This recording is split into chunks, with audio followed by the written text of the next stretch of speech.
Example 1. Tulip Mania in 1637.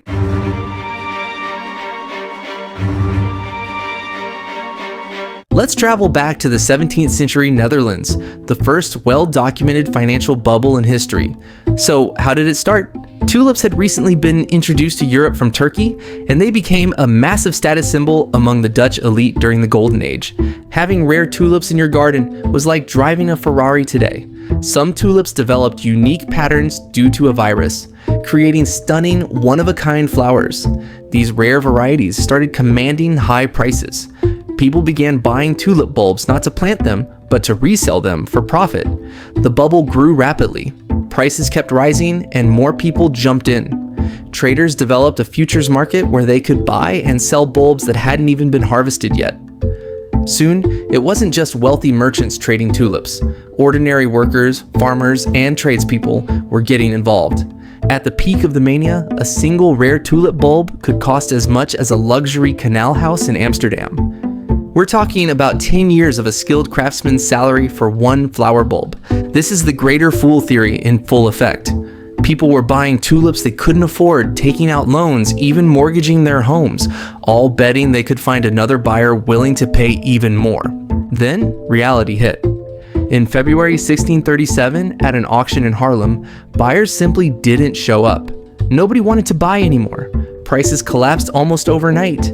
Within weeks, tulip bulbs were selling for less than the price of an onion. Fortunes vanished. People who'd mortgaged everything were left with nothing but worthless bulbs. The lesson? When something's price is based purely on what the next person will pay, not on what it actually does or produces, you're in dangerous territory. Example 2. South Sea Bubble, 1720.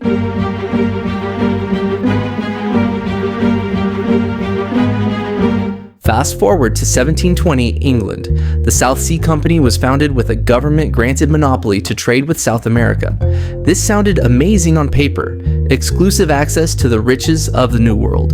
The British government backed the company, giving it instant credibility. If the government was involved, how could it fail, right?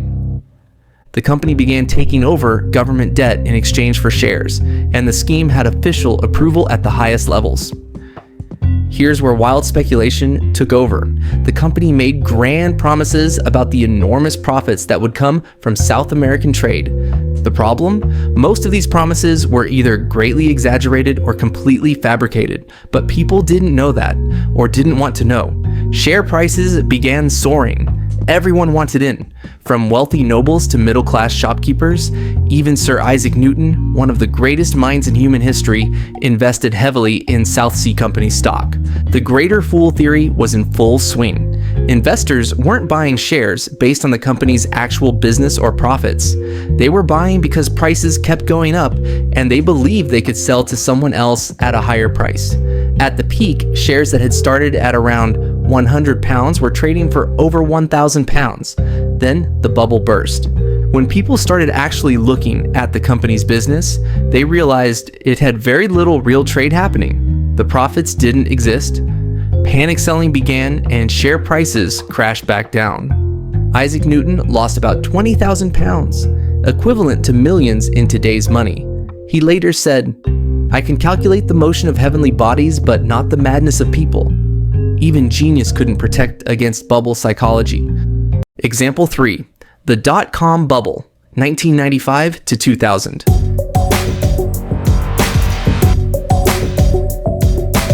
Now let's jump to more recent history. In the 1990s, the internet was exploding. This was genuinely revolutionary technology that would change the world, and it did. But that doesn't mean every internet company was worth billions. The bubble started with legitimate innovation. Companies like Amazon and eBay were showing the internet's potential. Early investors in these companies made fortunes. This created a gold rush mentality. Soon, the bubble grew out of control. Companies with no profits, sometimes with no real business plan, were going public and achieving billion-dollar valuations.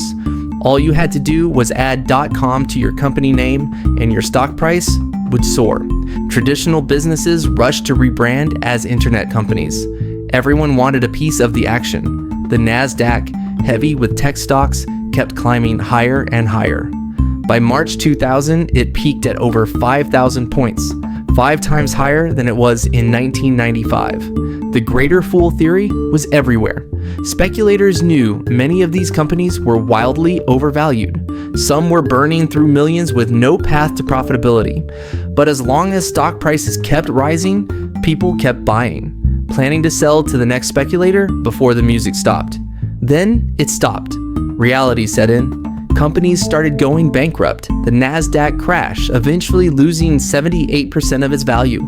Trillions of dollars in paper wealth evaporated. Most .com companies went out of business.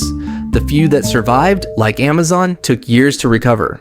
The lesson wasn't that the internet was a bad investment. It changed the world.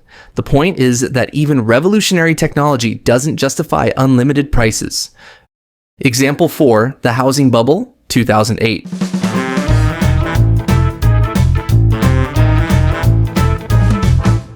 This one started with low interest rates making borrowing cheap. Banks began offering mortgages to people who previously wouldn't have qualified. These were called subprime mortgages. The thinking was simple. Even if people couldn't really afford the payments, housing prices always go up. So what's the risk? The bubble grew as lending standards dropped lower and lower. People with no income documentation, no down payment, and poor credit were getting approved for huge loans. And not just for one house. Some people were buying multiple properties, planning to flip them for quick profits. The mania took hold. Everyone believed house prices only go up. People were buying houses they couldn't afford, planning to sell them in a year or two at a profit. Real estate speculation became a national pastime. Some people quit their jobs to flip houses full time. Banks made it worse by packaging these risky mortgages into complex financial products and selling them to investors worldwide. They said these products were safe. They were not. The greater fool theory was everywhere in housing. Speculators were buying properties with no intention of living in them. They were betting they could sell to someone else at a higher price before the first mortgage payment was due. Then the music stopped. Housing prices peaked and started falling. People who couldn't afford their mortgages began defaulting. As foreclosures mounted, more houses flooded the market, pushing prices even lower. Each drop in price meant more homeowners owed more than their house was worth, triggering more defaults and foreclosures, a downward spiral. The whole system collapsed. The result? A global financial crisis. Major banks failed, stock markets crashed, the world entered the worst recession since the Great Depression. Example 5, cryptocurrency bubble.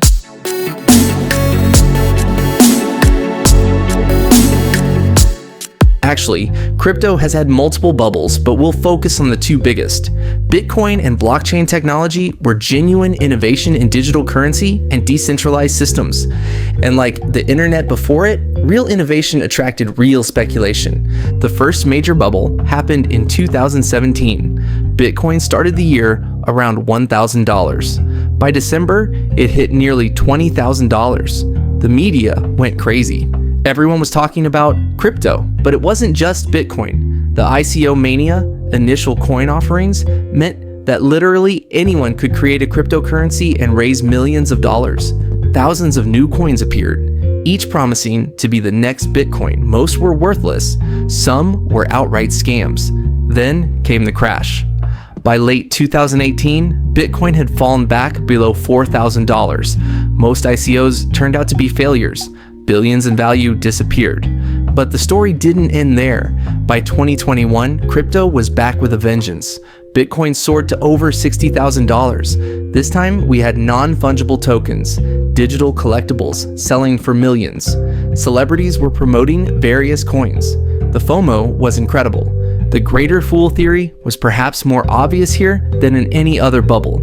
People were buying digital images, JPEGs of cartoon apes, for hundreds of thousands of dollars. When asked why, the answer was simple: because someone else would pay more tomorrow.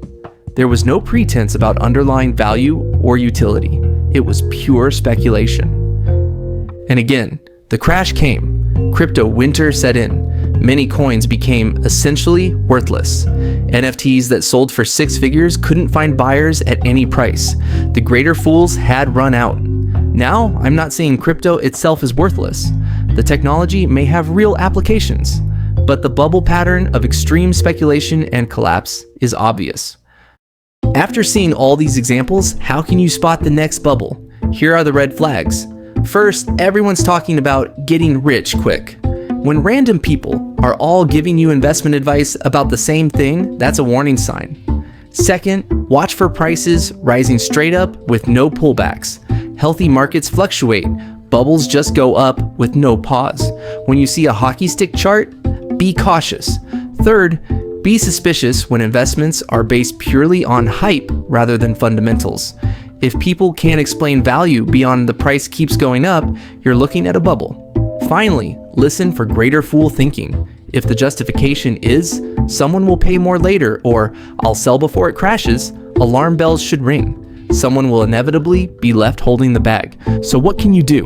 Invest based on real value, not stories. Ask yourself, does this produce something? Does it generate income? Does it have intrinsic value? If not, very careful. Remember, if it sounds too good to be true, it probably is. Conclusion, bubbles are inevitable. As long as humans are driven by greed and fear, they'll keep forming. But you don't have to get caught in them. The same patterns repeat, only the assets change. The psychology and human nature remain the same. Stay rational when others are losing their minds. When everyone's making money, it's hard to stay out. But sometimes the smartest move is not to play. I'll leave you with this quote from John Maynard Keynes. The market can remain irrational longer than you can remain solvent. Bubbles can last longer and go higher than seems possible. Subscribe to the channel for more insights on how money really works. Thanks for watching. Drop a comment. Do you see any bubbles forming right now?